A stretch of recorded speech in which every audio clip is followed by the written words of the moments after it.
I'm going to be interested to see the cards for this. And that will do it. In Kansas, Arias says good scrap. Rosado just wants to get away from him.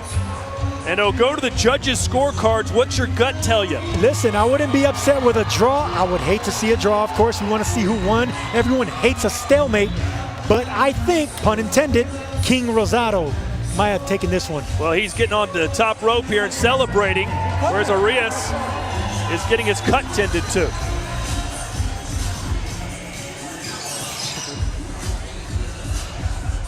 Rosado just looked at Sergio and said, hey. We're here live real time, 8:54 p.m. Eastern Standard Time, November the 17th, 2018. I think Gabriel Rosado won. He was the ring general, even though Luis Arias landed, especially to the body, the more significant shots. It was a headbutt that caused a cut in the last round. Gabriel Rosado should be getting the most significant win, well, the biggest win of his career at this point in time, right? I think he had beat Jalen Love, but, you know, Jalen Love failed the drug test. That fight was later ruled a no contest, correct? Also, Gabriel Rosado has held up in regards to having the scar tissue removed from the cuts that he used to get on his eyes. Big fights with Peter Quillen, Gennady Golovkin. It was Jamel Charlo, right? Jesus Soto Carras. Jalen Love. Wait. Did it do the cards? Official judges. Let's hear what they have to say. I think, you know, it was more of a technical fight than I thought it was going to be. Rosado fighting for the first time in 13 months. He's had issues with cuts in the past. Said he Shout out to Billy Briscoe, too. He's had issues with his left eye swelling. But tonight, at least for Gabe Rosado, I wasn't in good shape when I had first met him for the first time.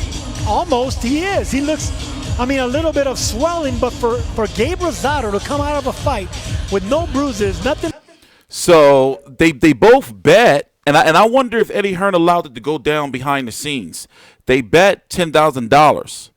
I think Luis Arias at the press conference, right, bet $15,000 if he lost, right? So he's got to come up off that bread. Now, looking at the fight, understand that I'm doing this all real time, meaning that this is not, like, as you can see right here, I'm going to show you, see if I can show you full screen. It's live. So people be like, oh, man, this motherfucker be fake. It's live. I don't, you know, as soon as the final bell ring, I hit record. You can see it says it's live, right? But shut up.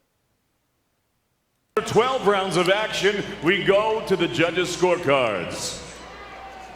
David Sutherland, 116-112, Luis Arias. Mike Munoz, 116-112, Gabriel Rosado. And Karen Holderfield scored this contest 104-104. We have a split draw. It's 114-114 split draw, which I can't complain about. I said either it's a draw or Rosado won this fight, but it wasn't 104-104, 114-114. It's a draw. Well, there you have it. So the loser was supposed to pay the winner $10,000, but no one loses. No one pays the money, and no one goes home happy. That'll do it. I'm not going to call it a robbery, though. Ryan Kenny and Sugar Ray Leonard momentarily. For now, we send it back. I'm not going to call it a robbery, though. They're probably going to take a little while before the post-fight interview. You know, in my opinion, this and the Clarissa Shields Hannah Rankin fight were the most intriguing fights on the card with what's coming up next. Texting the hell out of me. Damn, I'm kind of upset about that. However, you know, I can ride with the draw.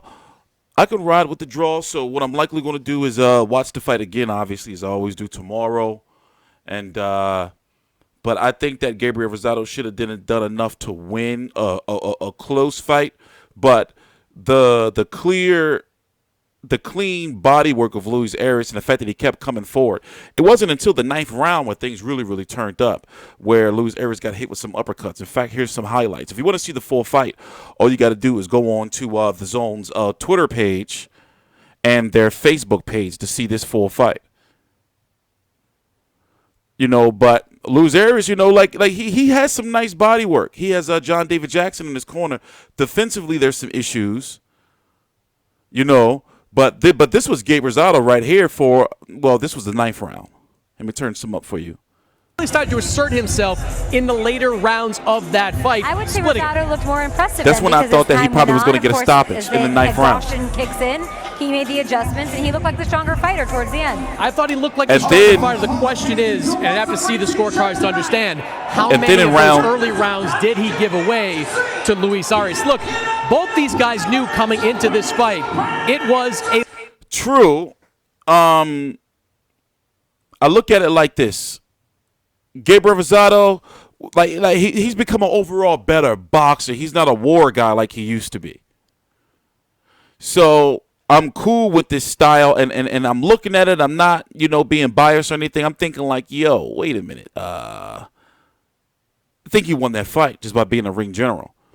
I don't think that Luis Arias did enough outside of it with some clean body work, but that's all I can really say. You know? But nonetheless, I didn't really want to see either of these guys lose.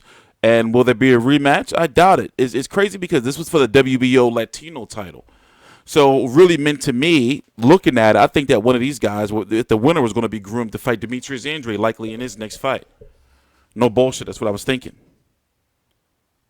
So do you still want to see, who would you rather see? Demetrius Andrade versus Gabriel Rosado or Demetrius Andrade versus Luis Arias? I think that's what it's going to be, seriously. As you know, the 160-pound division is crowded, and it's top-heavy. These guys are not going to fight a Luis Arias again, like meaning Danny Jacobs or Gabriel Rosado. So they got to work their way up to the top, and the only one they can likely get a fight with is Demetrius Andrade, right? They've been talking about all week how, you know, they may be getting a title shot. It wouldn't be Canelo. Wouldn't be Danny Jacobs. Andrade. I'm TstreeT Controversy. This is TstreeT Controversy Live. You know, I don't know if I want to see a rematch. I mean, I enjoyed the fight. It was more of a chess match to me than it was like war. It wasn't war. So I can't say it was. I mean, I don't know. Y'all let me know. I don't think it was a bad fight, but I don't like. I was entertained. Put it that way. I was entertained, especially during the second half. However, I mean, when I realized that it wasn't going to be a war, and I said, okay, all right, my senses tuned into the sweet sciencey part about it, to where Gabriel Rosado, in my opinion, was the ring general. So, with that being said, I'm asking, do you support a rematch? I'm TstreeT Controversy. This is TstreeT Controversy Live. Please subscribe.